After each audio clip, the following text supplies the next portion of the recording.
उससे कहीं ज़्यादा चुपचाप टूटे हो, तो ये चंद्र की चोट बोलती है। तुम दूसरों को सँभालते हो, पर खुद को सहारा ढूँढ रहे होते हो खुद के लिए। ये गुरु का थका हुआ प्रकाश बताता है। तुम्हारी रातें लंबी होती है, क्योंकि केतु तुम्हें पिछले जन्म की अधूरी बात याद दिलाती है। तुम्हें प्यार में धोखा बार-बार इसलिए मिलता है, क्योंकि शुक्र ने तुमसे पहले तुम्हारी सहनशक्ति को परखा है। तुम घर में रहते हुए भी घर जैसे नहीं लगते हो। इट मीन्स चौथे भाव का जो घाव होता है ऐसे ही काम करता है। तुम्हें लोग गलत समझेंगे, क्योंकि राहु ने तुम्हारी सच्चाई को धुंध में छिपा दिया है। ठीक है। तुम जितना प्यार करते हो उतना डरते भी हो, क्योंकि ये सातवें भाव की परछाई है ना, ये तुम्हारा पीछा कभी नहीं छोड़ेगी। ठीक है। और तुम्हारी मुस्कान बनावटी नहीं है, सुरक्षात्मक है। इट मीन्स शनि ने ऐसी मुस्कान ही दी है तुम्हें।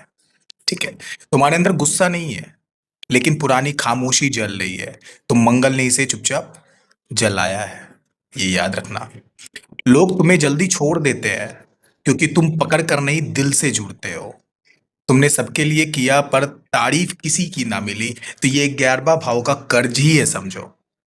तुम थोड़ा कम बोलते हो, क्योंकि तुम्हें लड़ाई से नहीं, टूटने से डर लगता है। ठीक है। तो ये जितने भी सूत्र हैं, आप अपनी कुंडली पे लगा के देखें।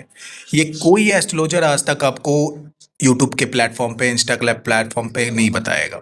तुम्हारी किस्मत देर से खुलेगी, क्योंकि शनि तुम्हें पहले गिराकर तुम्हारी रीढ़ की हड्डी बनता है। दैट्स वाई तुम लोगों को आंखों से पढ़ लेते हो ना, तो ये बुध का नहीं, पिछले जन्म का अनुभव का वरदान होता है। जब तुम चुप हो जाते हो, तुम्हारी कुंडली सबसे जोर से बोलती है। ये याद रखना। तुम्हारी जिंदगी में अचानक सब कुछ बिगड़ता है, ये 8वें भाव का संकेत ही होता है कि तुम बदलने वाले हो। तुम बचपन से ही बड़े लगते थे, क्योंकि मंगल ने तुम्हें बहुत जल्दी परखा है। तुम्हें थोड़ा और चाहिए, थोड़ा और चाहिए। तो ये राहु की भूख होती है, कभी नहीं भरती। इसको हमेशा याद रखना।